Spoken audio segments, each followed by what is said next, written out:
Hello everyone, আশা করি সবাই ভালো আছেন।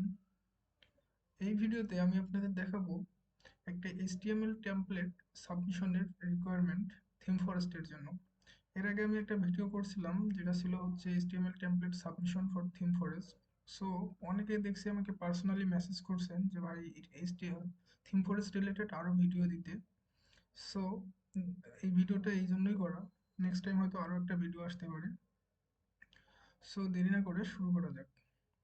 আচ্ছা, আমি আহ, কিছু ফিচার আমি লিখে রাখছি যাতে ভিডিওটা হচ্ছে লং না হয়। HTML template submit requirement for theme forest, এই বিষয়গুলো যদি আপনারা মেনটেন করে আপনাদের আইটেম রেডি করেন, আশা করি আপনাদের আইটেম রিজেক্ট বা ইয়া করবে না। সো প্রথমেই আছে pixel perfect unique design quality. Theme ফরেস্টের মেইন যেটা বিষয় থাকে তারা হচ্ছে একটা আই ক্যাচ ডিজাইন মানে অ্যাপ্রুভ করে, যেটা দেখলেই হচ্ছে বুঝতে মানে মানুষের দৃষ্টিনন্দন হতে হবে, সেই টাইপের ডিজাইন করতে হবে আপনাদের।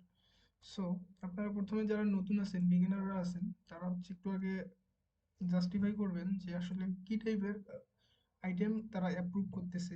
হচ্ছে নতুন যেগুলো আর কি, পুরাতন দেখবেন না, বিগত 20 21 এই সালেরগুলো দেখবেন না, 22 23 24 যেগুলো হচ্ছে আপডেট সেগুলো দেখবেন। তো সেটাকে খুঁজবেন যে আসলে কি কি টাইপের তারা অ্যাপ্রুভ করতেছে। আমি দিলাম হচ্ছে পার্সোনাল ও পোর্টফোলিও। পোর্টফোলিও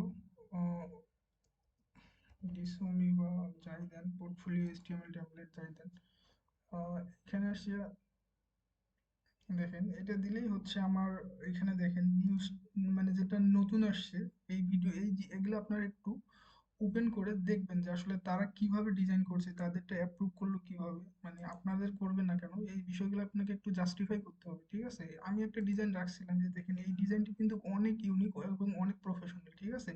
সো এই টাইপের টেমপ্লেট যদি আপনারা ডিজাইন করেন, আশা করি আপনাদের ডিজাইন অবশ্যই অ্যাপ্রুভ করবে যদি সবকিছু ভালোভাবে স্ট্রাকচার মেনটেন করেন, তাদের রুলস রেগুলেশন ফলো করেন। দেখেন এই ডিজাইনটা কিন্তু অনেক ইউনিক, অনেক সুন্দর লাগতেছে। সো এই টাইপের ডিজাইনগুলো আপনারা চেষ্টা করবেন করার জন্য। যে দেখেন এটা তারা অ্যাপ্রুভ করছে, খুব সুন্দর ডিজাইনের, ঠিক আছে? সো তারা প্রথম ফোকাস যেটা করে ডিজাইনটা যাতে সুন্দর হয়, ঠিক আছে? দেখেন তাদের ডিজাইনগুলো কত ইউনিক। এরকম টাইপের ডিজাইন অ্যাপ্রুভ না করে কি অ্যাপ্রুভ করবে, ঠিক? সো আপনাকে হচ্ছে ফার্স্ট টাইম ডিজাইনটা হচ্ছে কোয়ালিটি ইনশিওর করতে হবে এবং ইউনিক ডিজাইন করতে হবে, ঠিক আছে? দ্বিতীয়ত হচ্ছে এই যে XD ফিগমা বা PhD ডিজাইনার হায়ার করবেন। আপনাদের যদি XD ফিগমা বা এই টাইপের ডিজাইনগুলো না থাকে, আপনারা হচ্ছে ডিজাইন করে নেবেন, করে নেওয়ার পর এই ডিজাইনগুলো করবেন, ঠিক আছে? দ্বিতীয়ত আসে আমার HTML CSS Sass Bootstrap coding standard. অবশ্যই কোডিংটা স্ট্যান্ডার্ড হইতে হবে। তারা যে রুলস বা রেগুলেশন ফলো করতে বলে ওই রুলস রেগুলেশনগুলো ফলো করতে হবে। তাদের রুলস রেগুলেশন যদি মিস্টেক হয় তাহলে হচ্ছে আপনার ডিজাইন অ্যাপ্রুভ করবে না। সেক্ষেত্রে আমি হচ্ছে একটা HTML টেমপ্লেট ডাউনলোড করে রাখছি আপনাদের ডিজাইনটা দেখার জন্য, কোডিং স্ট্রাকচার দেখার জন্য, ঠিক আছে? দেখেন এখানে হচ্ছে ফোল্ডার স্ট্রাকচারটাকে দেখতে হবে। ফোল্ডার স্ট্রাকচার এরকম করা আছে। এখানে হচ্ছে প্রথমে ইন্ডেক্সটা যদি দেখেন, প্রতিটা জায়গায় তারা হচ্ছে সুন্দর করে কমান্ড, ওয়েল কমান্ড করছে আর কি। মানে একটা ডেভেলপার যদি দেখে যে কি কি আছে, সহজেই সে ডেভেলপ করতে পারবে HTML সাইটে, ঠিক আছে? সো প্রতিটা জায়গায় আপনাকে কমান্ড করতে হবে, এরকম স্টেপ বাই স্টেপ সবকিছুই ক্লিয়ার কোড রাখতে হবে, ঠিক আছে? দ্বিতীয়ত হচ্ছে সিএসএস টাইপ থাকে। সিএসএসটা হচ্ছে আপনাকে যে ইন্ডেক্সিং করতে হবে, উপরে হচ্ছে টেমপ্লেটের নাম দিতে হবে, ঠিক আছে? আপনার ডকুমেন্টেশন অথরকে এটা এরকম দিতে হবে এবং ইন্ডেক্সিং করতে হবে। মনে করেন আপনার ক্লায়েন্ট আপনার আইটেমটা কিনছে, ও চাচ্ছে যে অ্যাবাউটে কিছু চেঞ্জ করবে, ঠিক আছে? সো এখানে আসবে, আসে দেখবে এখান থেকে অ্যাবাউটে আসে, যদি ও কিছু চেঞ্জ করতে চায়, যদি কালার চেঞ্জ করতে চায়, এইভাবে। সো এইভাবে ইন্ডেক্সিং করতে হবে, ঠিক আছে? এটা একটা বিষয় থাকে। তৃতীয়ত হচ্ছে আপনার অল ডিভাইস রেসপন্সিভ হতে হবে। যে আপনি যে ডিজাইনটা করছেন এটা অবশ্যই মোবাইল, ডেস্কটপ, ল্যাপটপ, আইপ্যাড সব জায়গায় যেন সুন্দর রেসপন্সিভ থাকে, সেটা মেনটেন করতে হবে। ডিজাইনটা অবশ্যই সব ডিভাইসের জন্য পারফেক্ট হইতে হবে, ঠিক আছে? তৃতীয়ত হচ্ছে HTML validation coding and error free জেস। অবশ্যই ভ্যালিডেশন করে নিতে হবে HTML CSS ফাইলটা। আর হচ্ছে ইরর ফ্রি জেএস রাখতে হবে। জেএস যে ফাইলটা থাকবে অবশ্যই আপনার ইরর ফ্রি রাখতে হবে। যে দেখেন এখানে হচ্ছে আপনার ইন্ডেক্সিং করতে হবে, কোথায় কি জন্য জিএস ইউজ করছেন এটা আপনাকে অবশ্যই বলে দিতে হবে, ঠিক আছে? সো আপনার আমার আইটেম হচ্ছে এটা। আমি যদি আসি এখানে দেখবো যে এখানে কোনো ইরর পাওয়া যাবে না, ঠিক আছে? তারা যে কোডটা করছে দেখেন কোনো ইরর নেই। আমার কনসোলে আসলে কিন্তু জাভাস্ক্রিপ্টের ইরর থাকলে সেটা বোঝা যায়, দেখেন এখানে কোনো ইরর নেই। সো এরকম ইরর ফ্রি কোড করতে হবে। তারপরে হচ্ছে আমার 5 নম্বর রাখছি ক্রস ব্রাউজার কম্পাবিলিটি। অবশ্যই ক্রস ব্রাউজার কম্পাবিলিটি ইউজ করতে হবে। মডার্ন ওয়েব ডিজাইনের ট্রেন্ড এটা। এটা হচ্ছে যাতে সব ডিভাইসে সাপোর্ট করে, বিশেষ করে সাফারিতে প্রবলেম করে। সো আপনারা হচ্ছে ডিসেট সিএসএস গুলো ব্যবহার করবেন। ডিসেট সিএসএস ইউজ করলে সেক্ষেত্রে হচ্ছে সব জায়গায় এটা কাজ করবে। হাই কোয়ালিটি ইমেজ, একটা ওয়েবসাইটের মেইন যদি আপনি জিনিস চিন্তা করেন, ইমেজের উপর ডিপেন্ড করে। ইমেজ যত সুন্দর হবে আপনার ওয়েবসাইটটা দেখতে তত আইকেস বা আকর্ষণীয়। দেখেন এরা ইমেজগুলো যে ইউজ করছে কত সুন্দর ইমেজ। সো আপনিও এরকম সুন্দর সুন্দর ইমেজ ইউজ করবেন, যাতে হচ্ছে দেখেই মানে একটু আকর্ষণ বাড়ে যায় আর কি। আপনারা ইমেজগুলো হচ্ছে অবশ্যই এইচডি টাইপের দিবেন। ফ্রি পিক ফ্লিপকার্ট বা এই জায়গা থেকে নিবেন। এই যে এখানে কিছু ওয়েবসাইট আছে এগুলো হচ্ছে ফ্রি ইমেজ দেয় আপনারা। এই যে আমি এই লিঙ্কগুলো আপনাদের দিয়ে দিব, আপনারা হচ্ছে এগুলো জায়গা থেকে ইমেজগুলো কালেক্ট করতে পারবেন আপনাদের টেমপ্লেটের জন্য। সো এটা গেল আমার হাই কোয়ালিটি ইমেজ। 7 নম্বর আছে ওয়ার্কিং কন্ট্যাক্ট ফর্ম। অবশ্যই আপনারা যে কন্ট্যাক্ট ফর্মটা রাখবেন আপনাদের যেই টেমপ্লেটে, প্রতিটা টেমপ্লেট তো কন্ট্যাক্ট ফর্ম থাকে। সো এই কন্ট্যাক্ট ফর্মটা যেন ওয়ার্কিং কন্ট্যাক্ট ফর্ম হয়, মাস্ট বি। এখানে হচ্ছে কন্ট্যাক্ট ফর্মটা অবশ্যই ওয়ার্কিং কন্ট্যাক্ট ফর্ম রাখবেন। আর যে কুড়ির অ্যাজাক্সটা ইউজ করার ট্রাই করবেন, মানে অ্যাজাক্স দিয়ে করলে হচ্ছে সুন্দর একটা ভিউ পাওয়া যায়। দেখেন এখানে হচ্ছে জাস্ট আপনার ক্লায়েন্ট হচ্ছে এখানে জাস্ট আপনার ইমেইলটা চেঞ্জ করবে, শুধু কন্ট্যাক্ট ফর্ম ওখানে বলে দেওয়া থাকবে ডকুমেন্টেশনে, শুধু ইমেইলটা চেঞ্জ করলে যে কেউ তাকে মেসেজ করলে তার জিমেইলে চলে যাবে, ঠিক আছে? সো অবশ্যই এরকম একটি ওয়ার্কিং কন্ট্যাক্ট ফর্ম রাখবেন, এটা একটা অ্যাডভান্টেজ। তারপরে আপনারা ইউজ করবেন গুগল ফন্ট, ফন্ট অসাম বা বুটস্ট্র্যাপ আইকন। তারা হচ্ছে যদি আপনি প্রিমিয়াম ফন্ট কিনেন সেক্ষেত্রে একটু প্রবলেম করতে পারে, সেক্ষেত্রে যার কারণে আপনারা হচ্ছে গুগল ফন্ট বা ফন্ট অসাম আইকন বা বুটস্ট্র্যাপ এই ধরনের আইকনগুলো ইউজ করবেন, ফন্ট অসাম ফন্টগুলো ইউজ করবেন, ঠিক আছে? অবশ্যই যে তারপর আছে 9 নম্বরে জেকুরি প্লাগইন বা জেকুরি অ্যানিমেশন ইফেক্ট। অবশ্যই আপনার ওয়েবসাইটটা অবশ্যই অ্যানিমেটেড হইতে হবে, এবং জেকুরি প্লাগইন বা সিএসএস যে প্লাগইনগুলো আছে ইউজ করলে একটু ইরর ফ্রি যেগুলো আছে ওগুলো ইউজ করার চেষ্টা করবেন, যাতে ভালোভাবে সুন্দরভাবে দেখা যায়। অবশ্যই অ্যানিমেশন ইফেক্ট থাকতে হবে। দেখেন এই পেজটা যে করছে সুন্দর অ্যানিমেশন ইউজ করছে, প্রতিটা ক্ষেত্রেই অ্যানিমেশন আছে। সো যত অ্যানিমেশন রাখবেন ওয়েবসাইট কিন্তু দেখতে তত আইকেস বা সুন্দর হয়, এই জিনিসটা মাথায় রাখবেন। কপিরাইট ফ্রি, এটা হচ্ছে একটা মেইন বিষয়। দেখা গেছে আপনারা অনেক জায়গা থেকে ফ্রি হচ্ছে আমার ডাউনলোড করা যায় এইচটিএমএল টেমপ্লেট, যেগুলো হচ্ছে ফ্রিতে পাওয়া যায়, বাট ওগুলো কিন্তু লাইসেন্স থাকে। আপনারা যদি কেউ ওইগুলো ডাউনলোড করে এখানে আপলোড দেন সেক্ষেত্রে কিন্তু হবে না, সেক্ষেত্রে আপনাদের কিন্তু উম, কখনোই অ্যাপ্রুভ করবে না, এবং এটা কিন্তু তাদের আইনের বিরুদ্ধে কাজ করে ফেলবেন। সো এই জিনিসটা মাথায় রাখবেন, কখনোই এই কাজটা করবেন না। তারপর হচ্ছে W3 ভ্যালিডেশন করে নেবেন আপনার HTML যে CSS ফাইলটা। সো এখান থেকে আপনারা হচ্ছে W3 কিভাবে ভ্যালিডেট করতে হয় আশা করি আপনারা জানেন, তারপর আমি একটু দেখাই দিই। এখান থেকে আসলে আচ্ছা আপনারা যদি চান পুরো অ্যাড্রেসটাও দিতে পারেন, বা পুরো ইনপুট HTML-টা ইনপুট করতে পারেন। HTML CSS বা JS ফাইলটা আমি হচ্ছে দেখাই এখান থেকে কপি করে এখানে দেখবো। এখানে অবশ্যই কোনো ইরর থাকা যাবে না। ইনফো যদি থাকে সেক্ষেত্রে খুব একটা প্রবলেম করে না, কিন্তু আপনার ইরর থাকা যাবে না, অবশ্যই W3 ভ্যালিডেট করতে হবে।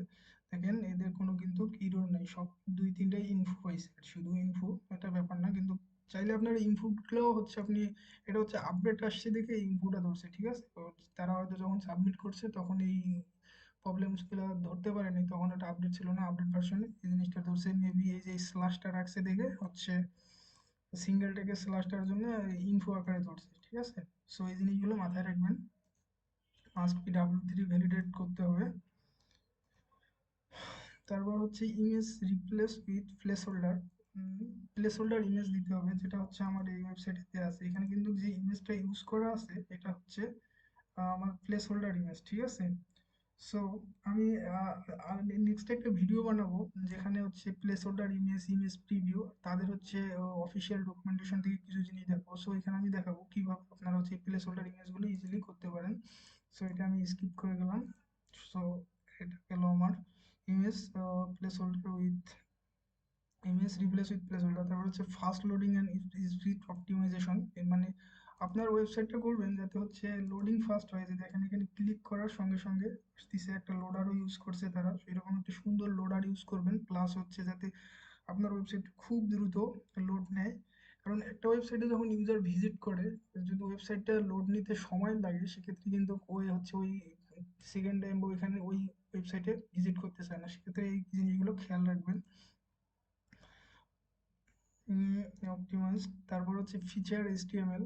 এখানে যদি আমি যাই, সরি, এখানে গেলে আমার থিম ফরেস্টে গেলে এই যে এর যে, আচ্ছা এখানে হচ্ছে ভিতরে যেতে হবে, এখানে দেখা যাবে যে ফিচার, এই এই টেমপ্লেটে কি কি ফিচার আছে ওই কিন্তু বলে দিছে। এই যে এই যে এইচটিএমএলটা, এটাকে হচ্ছে আমি ফিচার এইচটিএমএল বলেছি। মানে একটা ইউজার ভিজিট করার পর আপনার টেমপ্লেটে কি কি ফিচার আছে এই জিনিসগুলো, আর আপনি কি কি ইয়া ইউজ করছেন, এই যে সোর্স এন্ড ক্রেডিট কি কি দিয়েছেন, ফন্ট কি কি ইউজ করছেন, এই এইচটিএমএলটা দিতে হবে। ঠিক আছে, এই এইচটিএমএলটার জন্য, এই এইচটিএমএলটা এখানে যখন আমি ডাউনলোড দিচ্ছি এই এইচটিএমএলটাও পাইছি, এই যে এই এইচটিএমএলটা। ঠিক আছে, এই এইচটিএমএল এ কিন্তু হচ্ছে আপনার হেডার আর ফুটার থাকে না।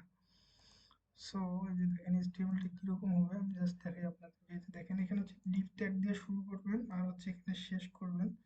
এখানে দেখেন মানে আপনার কি কি রাখছেন, প্রথমে একটা শর্ট ডিসক্রিপশন থাকতেছে, তারপর আর কি কি ফিচার রাখছেন, টেমপ্লেট ফিচার, ক্রেডিট কি কি রাখছেন, ফন্ট কি ইউজ করছেন, এরকম একটা এইচটিএমএল তৈরি করতে হবে। ঠিক আছে, সো হোপফুলি আপনারা বুঝতে পারছেন এটা কিভাবে করবেন, এটা ইজি একটা ব্যাপার।